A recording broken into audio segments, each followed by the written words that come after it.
우리 좌우 보시면서 인사 한번 하겠습니다. 기도하는 당신이 교회를 세울 수 있습니다. 나라도 세울 수 있습니다. 네. 오늘 기도에 나오신 성도님들, 하나님을 경외하는 삶을 살아서 주님 재림할 때에 모두 위로받고 복을 풍성히 받는 여러분 되시길 주의 이름으로 축복합니다. 여러분, 이별을 좋아하는 사람은 세상에 아무도 없을 것입니다. 혹이라도 최근에 이별을 겪어보신 분이 있습니까? 저는 지난 교회에 섬기다가 5년 섬기다가 떠나면서 이별을 했습니다. 참았던 눈물도 나오고요. 함께 기도하며 마음을 나누었던 성도님들을 마지막에 짠하게 보다 보니까 굉장히 울컥했습니다. 중직자분들은 어느 곳에 계셔도 든든하시잖아요. 그러나 기도가 필요하고 또 함께 마음을 나누었던 연약한 성도들과 헤어질 때에는 굉장히 마음이 슬프더라고요. 여러분들도 그렇죠? 네, 그럴 것입니다. 이별을 좋아하는 사람은 아무도 없어요. 아무리 좋은 관계에 있더라도 헤어지는 것은 다 싫어합니다. 섭섭한 관계, 안 친한 사람들끼리 있다가도 함께 이별을 해야 된다면 굉장히 마음에 좀 미안한 마음과 섭섭함이 생깁니다. 걔네 조금 더 잘 섬겨줄 걸, 조금 더 보살펴주고 예쁜 말을 더 해주면 어땠을까, 이런 생각이 드는 것이 우리의 마음입니다. 최소한의 양심이 있으면요, 양심이 있으면 이런 마음이 이별할 때에 모두가 생깁니다. 그런데 여러분, 이별을 하면서 이 세상에서는 그래도 약속을 하면 누구라도 다 만날 수 있습니다. 해외에 있어도 약속을 하면 만날 수 있습니다. 그런데 앞으로 더 이상 만날 수 없는 관계가 되기도 합니다. 그때가 언제냐면요, 우리 주님 재림할 때 더 이상 만날 수 없는 관계가 형성될 수도 있습니다. 물론 우리는 예수님을 믿고 한 공동체이기 때문에 주님 안에서 모두가 하나님의 백성이고 거룩한 천국에 들어갈 줄 믿습니다. 그러나 그때에 이별을 할 수밖에 없는 상황에 놓일 수도 있다는 거예요. 그때의 이별은요, 하나님을 경외하는 사람과 경외하지 않는 사람들, 이 구분이 됩니다. 그때의 이별은 더 이상 만날 수가 없습니다. 앞으로 영원히 헤어져서 각자의 길을 걸어가야 합니다. 약속을 통해서 다시 만날 수 있는 상황도 생길 수가 없습니다. 오늘 본문 말라기서가 이와 같은 이별의 마지막 장면을 보여줍니다. 말라기서를 우리 김효준 목사님을 통해서 계속적으로 들어오셨고, 또 최근 새벽 매일 성경 말씀도 말라기서를 계속 이어왔습니다. 이 말씀을 보면 하나님께서 바벨론의 포로에서 잡혀갔던 이스라엘 백성들을 다 포로에서 귀환을 시켜 주십니다. 성전도 지었고 성벽도 지었고 하나님의 백성들이 옛날 예루살렘 성전보다는 조금 덜하지만 그래도 어느 정도의 온전함을 갖추어서 잘 살고 있었습니다. 그러나 옛날에 그 성전만큼 회복은 안 되더라도 무언가 조금 더 나은 회복과 하나님께서 귀한 이 이스라엘 백성들에게 영광을 회복시켜 주실 것에 대한 그 꿈과 비전을 말씀을 하셨는데, 그것이 내가 살고 있는 이 시대에 이루어지지 않다 보니 백성들은 굉장히 지쳐갔습니다. 현실은 바뀌어진 것이 하나도 없었습니다. 백성들은 일상의 삶 자체가, 또 예배의 삶 자체가 이제는 굉장히 밋밋해지고 가벼운 모습으로 안일하게 변질되기 시작했습니다. 그래서 죄와 의를 구분하는 기준점이 사라졌습니다. 그래서 당시에 아주 많은 사람들은요, 많은 백성들은 교만한 사람들도 저렇게 잘 살고 있으니 저 사람들처럼 살아도 된다라고 이야기하면서 자신의 신앙을 가볍게 여겼습니다. 또 다른 소수 무리들은 하나님께서 들으신다, 하나님께서 보신다, 마지막 날 때에는 하나님께서 반드시 결산할 날이 오기 때문에 끝까지 여호와의 이름을 경외해야 된다라는 그런 믿음을 가지고 살아갔습니다.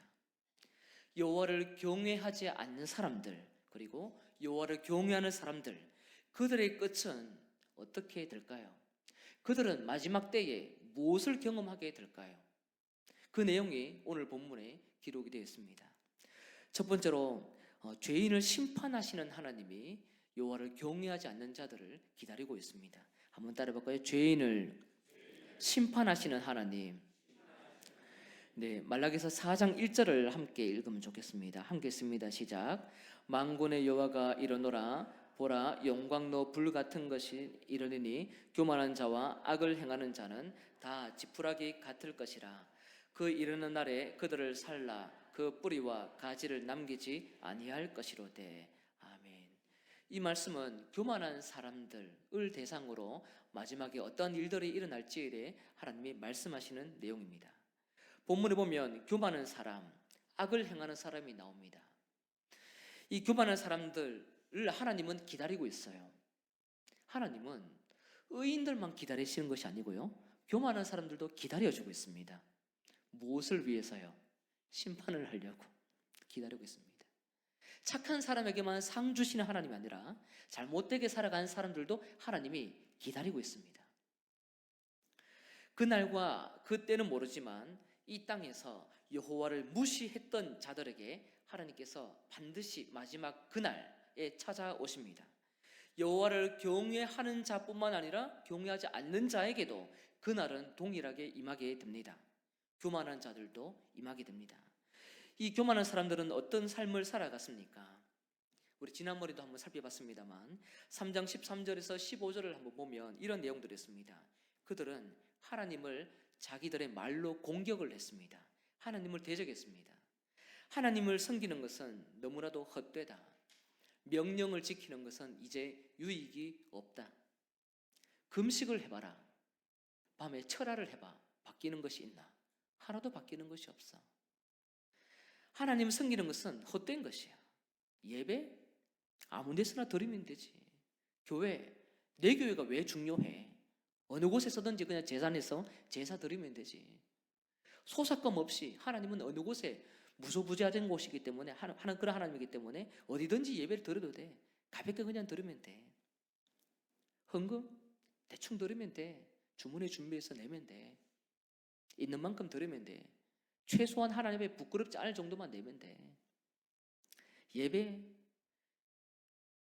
안 그래도 바쁜데 또 예배 나오는 것 너무 힘들어.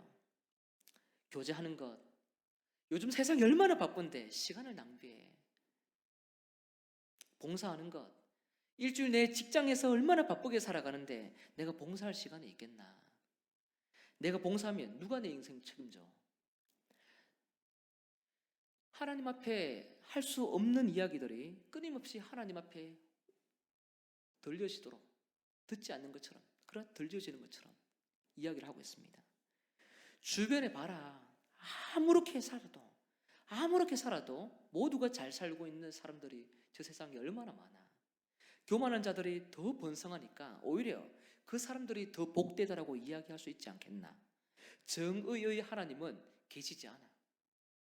함부로 행동해도 돼. 하나님이 계시면 우리나라가 왜 이렇게 했어?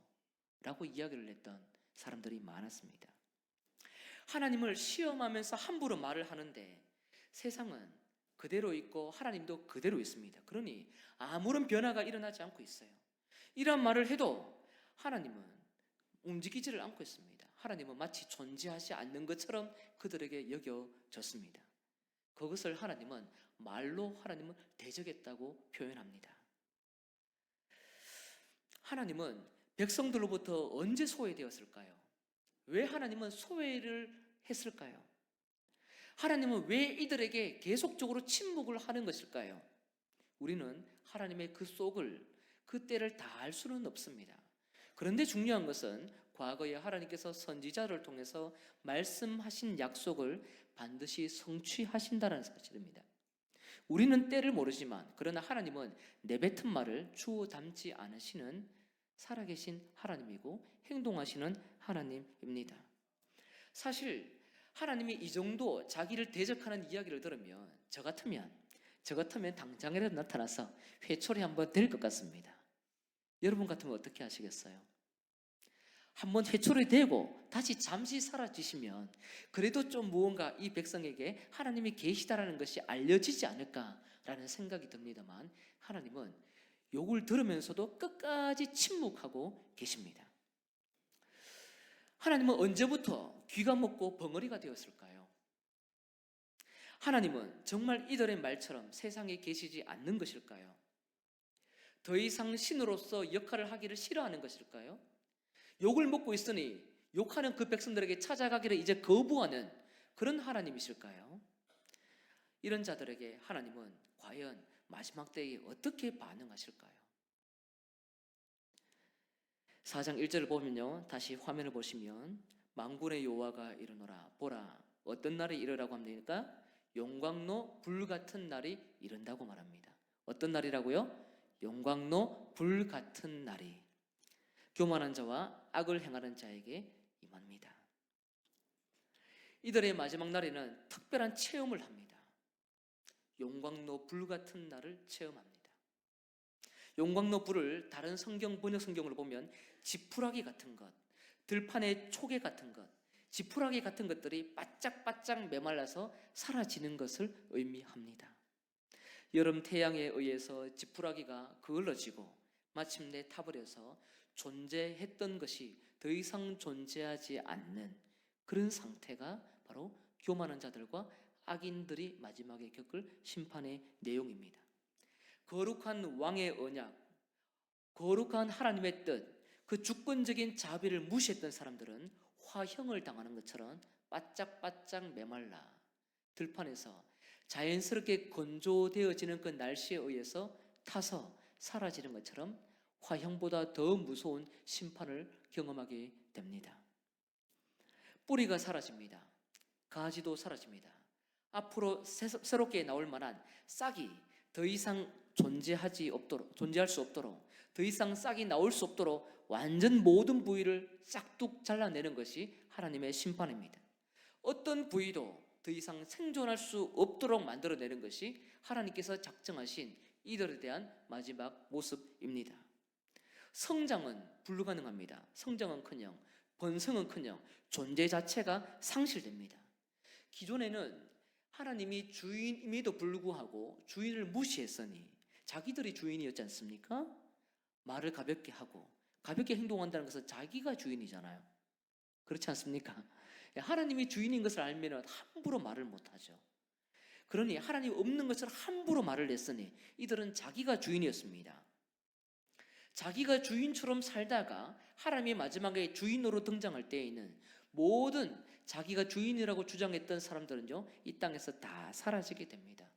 하나님의 나라는 자기 인간을 의지하는 사람이 아니라 하나님을 주인으로 모시는 사람만이 들어갈 수 있기 때문입니다. 완전히 되게 됩니다. 언제 함께 있는지 이 땅에서는 떵떵거리면서 마음껏 편하게 자기가 주인 행사하고 말하고 행동하고 계획하고 그것을 성취해 나갔지만, 그러나 그것이 언제 있었는지 모를 만큼 완전히 이 생존뿐만 아니라 존재 자체가 사라지는 그때가 이들의 마지막 겪을 모습입니다. 하나님은 자신이 당했던 학대, 하나님은 자신을 차별했던 마음, 자신을 배제했던 그 마음에 대해서 결코 그냥 넘어가지 않으셨습니다. 하나님은 심판으로 그 백성들을 학대하십니다. 그 백성들을 차별하십니다. 그 백성들을 배제해버립니다. 그래서 더 이상 나와 함께할 수 없다, 더 이상 의인과 함께할 수 없다라고 해서 하나님은 그들의 생존 자체, 존재 자체를 완전히 씨를 말려버립니다. 하나님을 멸시한 자의 마지막은 소멸입니다. 교만한 자의 마지막은 소멸입니다. 한번 따라 볼까요? 교만한 자의 마지막은 소멸이다. 소멸입니다. 굉장히 이 말씀은 두렵고 무섭고 공포스러운 이야기입니다. 여러분, 이 땅에 살다 보면 우리가 지인들과 좋은 관계가 될 때에는 모든 것을 내어줍니다. 그러면 다투고 조금 불쾌한 관계가 되면요, 주던 것도 다시 받고 싶은 마음이 올라올 때가 있어요. 그렇지 않습니까? 네, 저만 속이 좀 좁은 것 같습니다. 네, 관계가 좋을 때는 모든 것을 다 줍니다. 오장육부라도 다 내어주고 싶고, 내 시간, 에너지, 물질, 마음, 생각, 집에 있는 거, 아끼는 거 다 나눠주고 싶습니다. 그런데 이 관계가 틀어지면요, 더 이상 주고 싶은 마음이 사라집니다. 이 백성들은 하나님과 관계가 처음에는 좋았을 겁니다. 그러나 관계가 틀어지면서 하나님을 무시했을 때에는 자기들의 주인이 되어서 모든 물질이나 모든 마음이나 시간들을 온전하게 하나님께 드리지 못하고 그릇된 모습으로 변질시켰습니다. 그러니 마지막에는 하나님도 이들을 더 이상 같이 하기가 어려운 상황이 된 거예요. 그들이 죄를 지을 때는 그래도요, 하나님은 비를 내려주시고 그리고 태양을 주시고 이 땅에 겪어야 될 모든 이방들이 겪는 일반적인 은총을 이들도 동일하게 받았습니다. 그런데 마지막 때에는 그것도 싹둑 잘라집니다. 오히려 기존에 내렸던 그 태양빛은 더 강하게 쬐어서 이들의 존재를 상실시키는 도구로 은혜가 심판의 도구로 바뀌어집니다. 얼마나 무섭습니까? 과거에 조금 더 하나님에 대해서 신뢰를 하고 하나님의 때와 방법에 대해서 이해를 하면서 받아들였다면 결코 이와 같은 심판을 당하지 않을 텐데, 그러나 이들의 마지막은 이런 상황들을 결코 피할 수 없는 상황이 되어지는 것이죠. 눈을 씻고 찾아봐도 이 본문은 분명히 유다 백성 내에서 하나님의 백성들을 향한 말씀입니다. 이방인을 향한 말씀이 아니라 하나님을 믿는 그 사람들 내에서 일어나는 백성들의 모습입니다. 분명히 이 말씀은 이방인의 것이 아니에요. 하나님 백성들을 향해서 책망하는 내용이기도 합니다.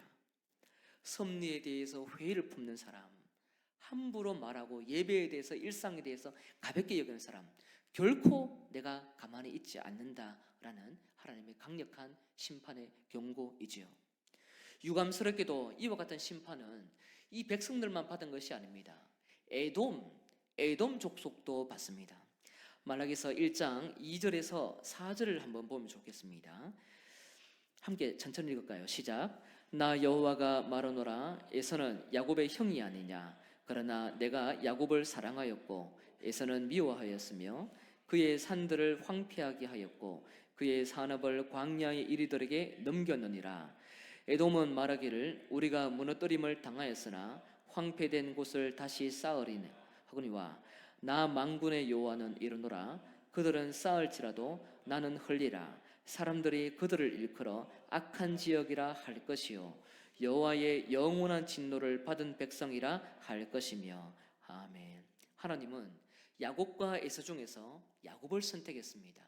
야곱을 통해서 하나님의 아브라함 언약을 지속적으로 이어나가도록 작정을 하셨습니다. 야곱을 통해서 구원 사역이 펼쳐져요. 에서와 그의 후손은 어떻게 됩니까? 광야에서 들판에서 뛰어다니며 지냅니다. 마음껏 지내도록 하나님이 그들을 풀어놓습니다. 문제는 에서의 후손이었던 이 에돔 족속이 큰 죄를 저지릅니다. 무슨 죄입니까? 형제였던 야곱의 후손 이스라엘 백성들이 이방 나라로부터 압제당하고 공격을 당할 때에 그때에 빌미를 열어주는 것이 누구냐면요, 형제였던 에돔 족속이었습니다. 에돔 족속이 형제였던 이스라엘 백성들을 보호해주고 도와주지는 못할 망정 간첩이 되어서 이스라엘 백성들 안에 있는 모든 정보들을 빼어서 다른 나라에 넘겨줍니다. 하나님이 그것에 대해서 결코 넘어가지 않고 오바댜에서 굉장히 큰 심판을 하겠다고 하나님이 말씀합니다. 형제를 도와야 함에도 불구하고 스파이 역할을 한다는 것은 굉장히 악한 일입니다. 하나님은 그들을 끝까지 추적해서 파멸시키겠다고 약속하셨습니다. 아무리 성을 쌓아봐라. 견고하게 너희들의 성을 쌓아봐. 모든 백성들을 모아서 지혜를 모으고 기술을 모으고 과학을 모으고 모든 것을 모아서 성을 쌓아봐. 그 모든 성은 결코 세워지지 않고 황폐하게 될 것이다. 그 성은 항상 무너질 것이다. 그래서 4절 하반절을 보면 영원한 진노를 받게 된다라고 말씀합니다. 누가요? 에돔 족속이. 에돔 족속, 이스라엘의 형제 족속임에도 불구하고 이들은 하나님의 심판을 피할 수가 없었습니다. 영원한 진노예요. 영원한 진노. 이 진노와 비슷한 진노를 받는 사람들이 이스라엘 백성들 내에 있는 여호와를 경외하지 않는 백성이었습니다.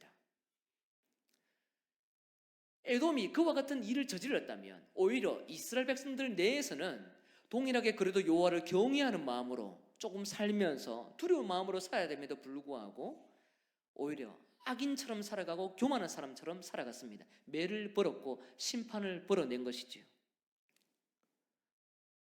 광야에서 지푸라기가 불타서 사라지는 것처럼 이제는 이들은 심판을 받아야 합니다. 결코 피할 수가 없습니다. 이방인과 동일한 사람으로 취급을 당한 거예요. 얼마나 안타깝습니까? 우리가 이 세상에서 하나님을 경외하면서 살고 있는데, 그런데 하나님 앞에 잘 살다가 나중에 마지막 날에 경외하지 않는 사람처럼 여겨지면 얼마나 안타깝겠습니까? 그런데 이들의 모습이 그렇게 되었다는 것입니다.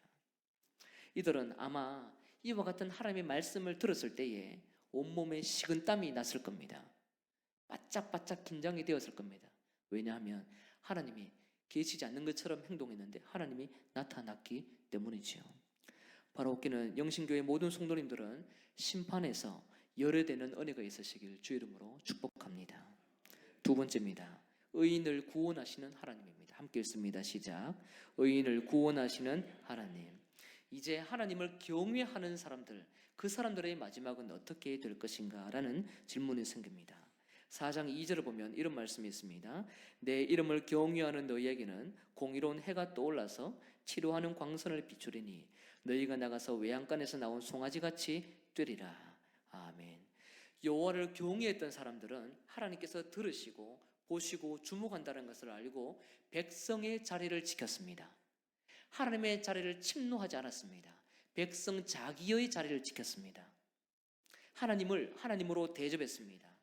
교만한 사람은 하나님께서 눈과 귀와 코와 마음과 존재가 없는 것처럼 여겼지만 이들은 하나님의 눈과 귀와 코와 마음과 존재가 있는 것처럼 행동을 했습니다. 그러니 이들은 마지막에도 존재하게 되고 생존하게 되는 거예요. 함부로 말하거나 함부로 행동하지 않았습니다. 이들이 살아가는 삶의 자리는 결코 쉽지 않습니다. 제사장은 부패해서 눈 멀고 병든 제물을 하나님께 드렸습니다. 제사장의 얼굴에는 이미 똥이 발려야 했습니다. 성경에서 그렇게 나와 있습니다. 우리는 정중하게 좋게 표현하려고 변이라고 기록되어 있지 않습니까? 이들은 똥이 발려진다고 말합니다. 모든 삶이 부정하고 더러웠기 때문에 그들의 얼굴에는 변치를 했던 것입니다. 많은 백성들은 결혼을 해서 잘 살다가 쉽게 아내를 버렸습니다. 특별한 이유도 없습니다. 그렇게 여자들을 학대했습니다. 여러분, 이 땅에서 신앙생활을 하는 것은 정말로 어려운 것입니다. 그렇지 않습니까? 쉬운가요? 정말 어렵습니다. 저도 쉬울까요? 어려울까요? 저도 어렵습니다. 함께 어려운 신앙생활을 합니다. 어려운 가운데에서 우리의 신앙을 지켜내도록 기도하는 것은 필요할까요? 안 필요할까요? 필요합니다. 그런데 사실 우리가 이 땅에 살다 보면요, 자녀를 위해서 기도를 할 때에 가장 먼저 대체로 이렇게 기도합니다. 좋은 친구를 많이 만나게 해달라고. 그렇지 않습니까? 좋은 역량이 있는 친구, 그리고 함께 마음을 잘 맞출 수 있는 친구, 그런 친구는 정말로 필요합니다. 그러나 그보다 더 중요한 기도가 있다고 저는 봅니다. 그 기도는 우리 아이들이 살아가는 삶의 자리는 우리가 세상에서 살아가는 것과 다를 바 없이 악하기 때문에 그 악한 상황 속에서 믿음을 지킬 수 있는 우리 아이가 되게 하여 주시옵소서 라고 기도하는 것이 필요합니다. 우리도 좋은 동력자를 만나야 되죠. 그러나 동력자를 만난다고 해서 지탱되는 것이 아니라 악한 세상 가운데서 우리 믿음 자체를 하나님이 지켜주시도록, 하나님을 의지하고 내 신앙을 내가 지켜낼 수 있도록 주님께 붙잡힌 바 되는 것이 우리에게는 중요한 줄 믿으시길 바랍니다.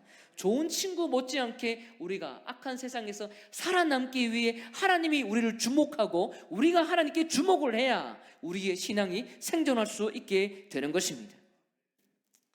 직장에서는 부정부패가 만연합니다. 정의와 공의는 다 사라집니다. 생계를 위해서 겨우 우리가 참을 뿐입니다. 말을 하지 않을 뿐이죠. 학교에 폭력이 난무하고 왕따가 많으면 자녀들이 결코 그 학교에 다니는 것이 어렵습니다. 너무 힘든 일이에요. 제가 아는 교구의 다른 교회였습니다. 거기서도 다양한 학교에서 어려움이 있어서 2년 동안 상담센터에서 학교 수업을 대체했던 적이 있습니다. 평안하게 그러면 고등학교 올라갔느냐? 올라가서도 그 트라우마로 굉장히 힘들었습니다. 신앙을 지키는 것은 그냥 몸을 건재해내는 것도 너무나도 어려운 것이 우리 아이들과 우리가 살아가는 시대입니다. 우리가 그나마 어른이 되면서 여러 가지 어려움들을 겪어왔기 때문에 버틸 수 있는 맷집이 있지, 자녀들은 맷집이 적지 않습니까? 세상에 살다 보면 더 많은 유혹이 찾아오고 우리를 더 모함하고 우리를 괴롭히는 사람들이 생기기도 합니다.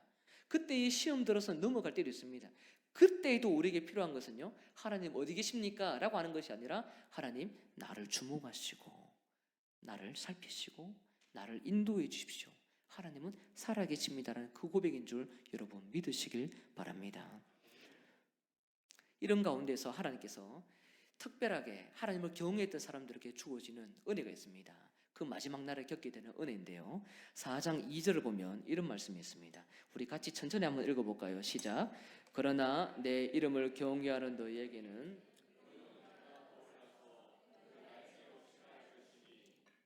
외양간에서 풀려난 송아지처럼 뛰어다닐 것이라. 아멘. 어떠한 은혜입니까? 의로운 해가 떠오른다.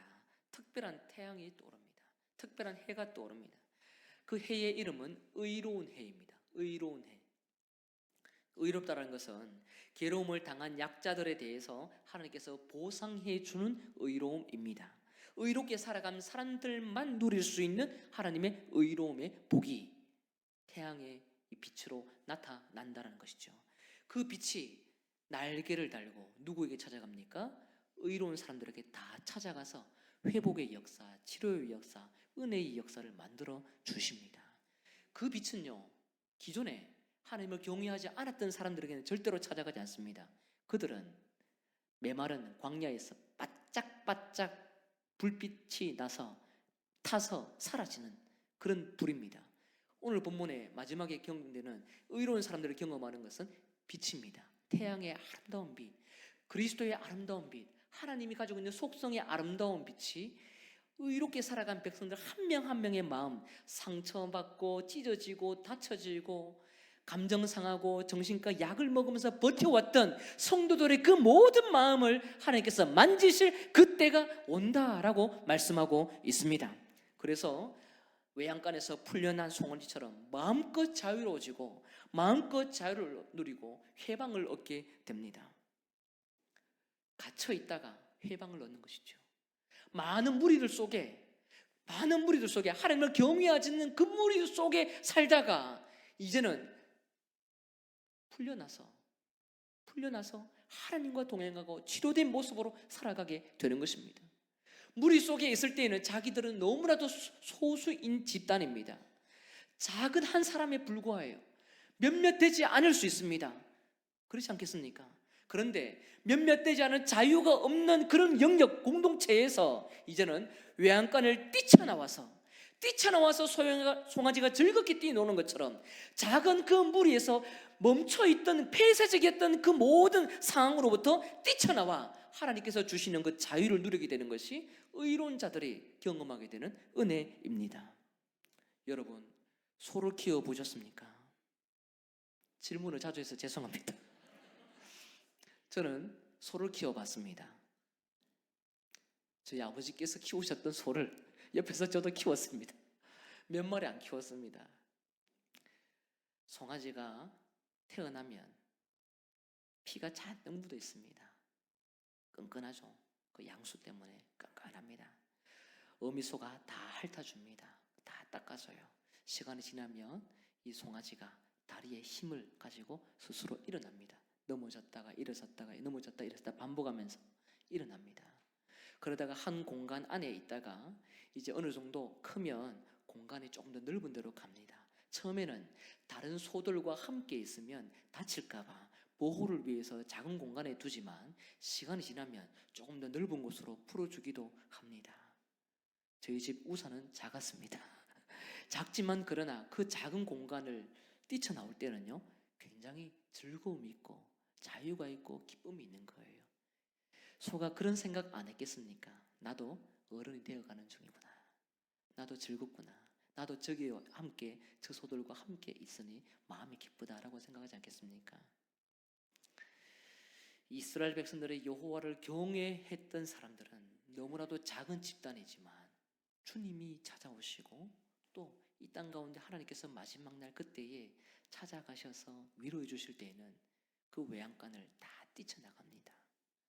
초원으로 뛰어다니고 푸른 초목을 먹으면서 하나하나 그 풀을 먹으면서 진정한 그 소화됨이 무엇인지 알고 마음의 시원함이 무엇인지를 경험하면서 마음껏 하나님을 찬양하고 마음껏 하나님으로부터 내려지는 그 의로운 빛을 공감하면서 기뻐하면서 살아가게 된다는 것이죠. 처음에는 차가운 한기 같은 곳에 이렇게 갇혀서 숨을 쉬지 못했던 사람들이지만 마침내 숨 쉴 기회가 옵니다. 태양의 따뜻한 온기, 하나님만이 줄 수 있는 그 온기 가운데 젖어들게 되는 것입니다. 그래서 그들이 마지막에 하나님께서 임재하시고 그날에 말씀하신다면, 하나님, 내가 당신을 기다렸습니다. 오늘을 기다렸습니다. 너무 고맙습니다. 내 믿음 지켜주신 것 감사하고 또 내 믿음이 결코 헛되지 않았다는 것을 증명해 내시니 감사합니다라고 고백을 하게 되는 것이죠. 앞에서 죄인이나 교만한 사람들은 들판과 광야에 있는 지푸라기처럼 다 타서 없어집니다. 그러나 의인과 여호와를 경외하는 사람은 갇힌 곳에서 풀려나서 신선한 풀을 마시면서 회복될 것입니다. 바라옵기는 우리 영신교회 모든 성도님들은 의롭게 살아가셔서 하나님의 치료를 마지막 때에 모두가 경험하시길 주의 이름으로 축복합니다. 이제는 우리가 선택을 해야 합니다. 무슨 선택입니까? 불이냐 광선이냐. 태양빛을 통해서 내 마지막이 태워지고 사라지는 존재가 될 것인가? 아니면 의로운 해가 날개를 달고 나에게 찾아와서 나에게 위로를 해주실 것을 위해서 내가 이 땅에서 기다리며 살 것인가? 그것을 선택해야 됩니다. 이 땅에는요, 물질 만능주의가 팽팽합니다. 자본주의 시대에 살고 있습니다. 능력주의가 시대를 꽉 채우고 있습니다. 과학이 지배를 합니다. AI 지배가 우리를 다스리고 있습니다. 우리는 이 시대에 과학 없이는 절대 살 수 없는 상황이 되었습니다. 예수님의 재림은 생각보다 더뎌지는 것 같습니다. 과연 오실까라는 의문도 쉽게 농담처럼 나올 때가 있습니다. 그래서 많은 사람들이 자신의 신앙을 가볍게 여기고 불의를 저지를 때가 있습니다. 많은 신앙이 무너지고 기준도 상실되기도 합니다. 이러한 시대 가운데서 여러분의 신앙은 안전한지 한번 돌아보시길 바랍니다. 가정에서, 교회에서, 직장에서, 사회에서 여러분의 신앙은 안전합니까? 여러분이 안전하다는 것을 누가 보장해 줄 수 있을까요? 내가 모태 신앙이라고 해서 검증이 될까요? 중직자라고 해서, 목회자라고 해서 검증이 될까요? 그런 것으로 주님이 증명시키지 않습니다. 내 신앙은 내가 판단하는 것이 아니라 하나님이 판단하는 것을 우리가 기억을 해야 합니다. 그래서 항상 하나님 중심, 말씀 중심, 하나님을 두려워하면서 우리가 살아갈 때에 우리는 죄에서 더욱 의로운 모습으로 바뀌게 되는 것이지요. 그렇기 때문에 의로운 사람들은 하나님과 함께 동행해서 어느 곳에 있든지 소수 집단이 되더라도 가장 안전한 삶을 보장받게 되는 것입니다. 하나님은 귀가 있습니다. 하나님은 눈치가 있습니다. 아니, 하나님은 사람의 마음을 꿰뚫고 계시는 전능자이십니다. 외모로 사람을 판단하지 않고 우리가 가지고 있는 외적인 신앙의 자격들을 보지 않고 하나님의 친히 우리의 속을 꿰뚫으시면서 의로운지 불의한지 확실하게 보고 있습니다. 쉽게 이야기하는 것인지 무겁게 이야기하는 것인지 진지한 것인지 덕이 되는 것인지 유익한 것인지 불의한 것인지 하나하나 다 살피고 있습니다. 하나님은 눈이 불과 같고 모든 것을 꿰뚫는 진지한 하늘의 투시력을 갖고 계신 분이십니다. 성도 여러분, 마지막 때에 불을 받고 싶습니까? 아니면 광선을 받고 싶습니까? 불이 아니라 광선을 찾으십시오. 의로운 해가 나의 것이 될 수 있도록 지금 내 삶을 의롭게 살아갈 때에 그 의로운 해는 여러분을 향해서 마음껏 쏟아주면서 하나님의 놀라운 회복과 치유가 일어나게 될 것입니다. 이와 같은 삶을 위해서 날마다 깨어서 사시고 하나님과 동행할 때에 또 마지막 날에 허락하시는 그 의로운 해가 내 것이 될 수 있도록 고대하며 살아가는 여러분 인생 되시길 주의 이름으로 축복합니다. 말씀을 정리합니다. 교만한 자의 마지막은 용광로 불로 인해 흔적 없이 사라집니다. 그러나 의로운 자의 마지막은 의로운 광선으로 여러분을 치유하게 될 것입니다. 모두가 모두가 태양이 아니라 의로운 해를 통하여서 여러분 모든 심정들이 회복과 또 치유와 진정한 그 은혜의 일들이 나타나는 여러분 삶이 되시길 주 이름으로 축복합니다.